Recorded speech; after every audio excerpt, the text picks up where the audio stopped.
Sanibingelela ke basemakhaya kuhlelo la Dr Dube isihlahla sejini la umkhulu uDr Dube esuke esichazela khona ngeminye imilingo yakhe. Sawubona umkhulu Dube, sakubingelela nawe ohlelweni lakho baba. Yebo, sanibonani. Yebo, ninjani mkhulu? Siyaphila njani nina? Hayi, sikhona nathi sikhona, kuyavukeka mkhulu, izifo isathuli kancane sasixolele. Yebo, mkhulu, namhlanje usiphathelini namhlanje futhi? Oh, namhlanje na ngiphethe umuthi omumbi kakhulu.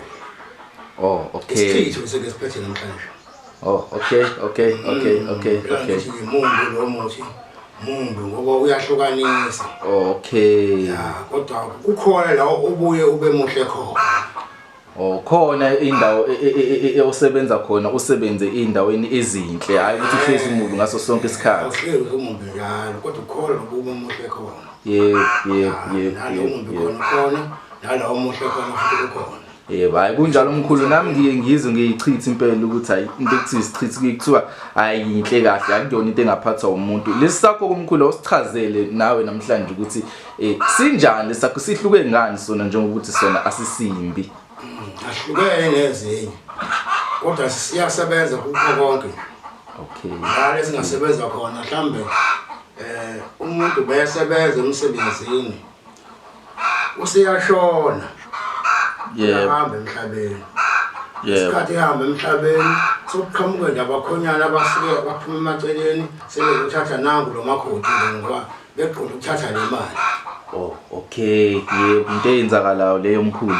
Siphila ngayo imihla namalanga emhlabeni. Ukuthatha le mali. Yebo. Sokuqhamuka komuntu nje manje nake sefuna ukuthatha le mali, adle le mali yalo muntu wasebenza iminyaka o20. Usezoqhamuka sezodla le mali. Yebo. Isichitho lesingasebenza ke lapho ngokuthi umuntu wale ekhaya abambe lo makhodi bese biyahlukana ngoba le sichitho sisebenza one day. Yebo. Ahlukana lo muntu. Isichitho sisebenza lapho ke kuze nonkosikazi lo ahlale ondle izingane zakhe nemali yabani yale ndoda yale ekhaya. Yebo, isikhathi eside. Yebo. Sesisebenza kahle ke isichitho ke manje lana. Sisebenza kahle ke. Yebo mkhulu. Ekhaya ondle izingane zakhe. Yebo. Ngoba la ungagcina engasazodlala izingane zakhe esihamba nomphetho. Ehamba nabanye abadoda ngaphandle. Yebo.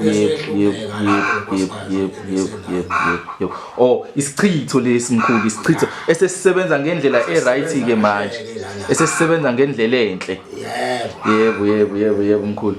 Manje mkhulu, ngicela ukubuza ke kusona lesichitho sakho akwenzeki mhlambe sikujikele mhlambe sibe yinto mhlambe esizokujikela njengoba usisebenzisa mhlambe ngoba kwekuthiwa ukuphatha izinto ezingazinhle eziyimithi zigcina sezijova lezi zinto mkhulu, kuthiwa kube mhlambe lento isifuna ukuphatha lezi zinto lezi ezingazinhle uma usiphatha lesichitho sakho mkhulu akwenzeki sihamba mhlambe sigcine sekufike lapho usisebenzisa. Ya, ngoba phela uzosigeza lezandla, usithinta lezandla mase uyothinta naso umuntu. Okay. Usuqedile ukumthinta.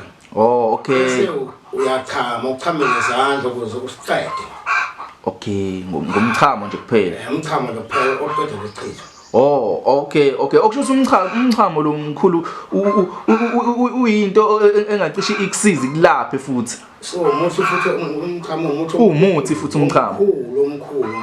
Umchamo nje kuphela mkhulu, emva kokusebenzisa isichitho sakho usubuyela emva kwendlu noma eceleni uchamela isandla. Wenze njani isikhathi usichamela isandla? Uyakhuluma naso isandla noma ukusho ukuthi uyayichamela nje kuphelile? Umlutho ke lana uyathatha uyachama kuphela ugezela zakho. Okay. Uma ukuthi ngithi kusithaka kancane ngithi kumchazela kancane. Okay. Ngethawala zaseyincane. Awusichazele mkhulu nathi kancane usihlebe lesizwe.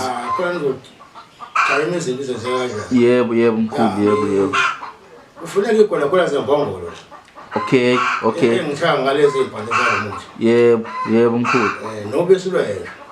Oh, okay. Angiyabona lezi ithawo lezi engikhuluma ngazo.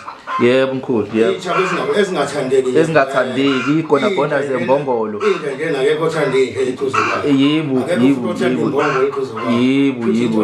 Yebo. Kakhulukazi injezele ayithandeki, ubisi lenja akuyona nje into ongahlalelana nayo.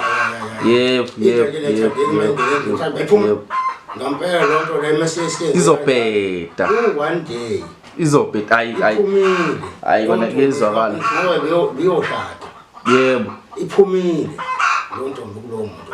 Noma ngabe kuthiwa ishada kusasa lokusayo. Kunabantu abathatha intombi ezabantu ngoba eyithatha yena ngoba enezimali eziningi. Yebo. Eyithatha ngoba enezimali eziningi.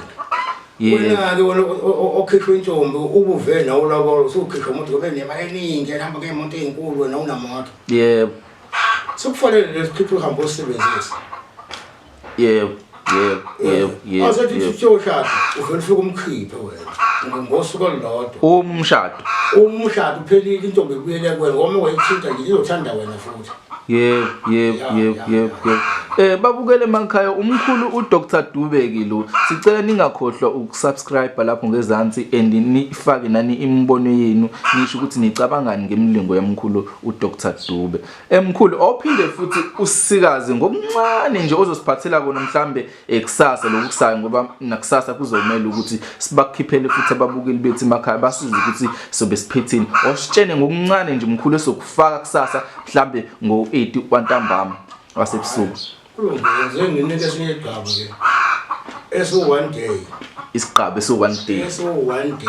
Yebo mkhulu isigaba esane esokushela mhlawumbe mkhulu esemsebenzi isande ezozosiphathela sona this time. Lesigaba lesihle kakhulu. Lesigaba sesokushela. Yebo. Siphinde uma ukuthi uyobhala interview. Okay. Uma kuthiwa kukhethwa abantu kanje. Yebo. Ukhethwa wena wona isiphambili kakhulu wena phambili number 1 ngalo. Okay, la iningi nje kukhethwa khona ungafika uhambe phambili umuthathe lesigaba samkhulu. Angazi nginikhombisa naso. Hayi ungasitshengisa mkhulu inkinga yikho. Inkinga yikho ungasitshengisa. Naso isigaba. Yebo. Phela ngale gaba. Ngoba siyinkunzi. Yebo mkhulu. Masuke sikhuluma ngenkunzi, sikhuluma ngani? Yebo mkhulu, yebo. Kalini unecala konduna omkhulu. Yebo. Nasi.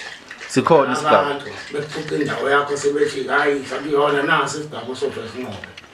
Okay. Kodwa sikhipha ngale lebhodlela ngifaka amabhodlela amancane. La amancane igaba mkhulu. Ngokubona singakanje siyasebenza. Asikhipha abantu. Oh siyaphela ngiyabona siya ngokuphela kusho ukuthi siyasebenza mkhulu abantu bayasithanda. Uthi nje kancane. La emashini. Yebo. Ngakwethu. Aliye libuyayo la mkhulu. Aliye libuyayo.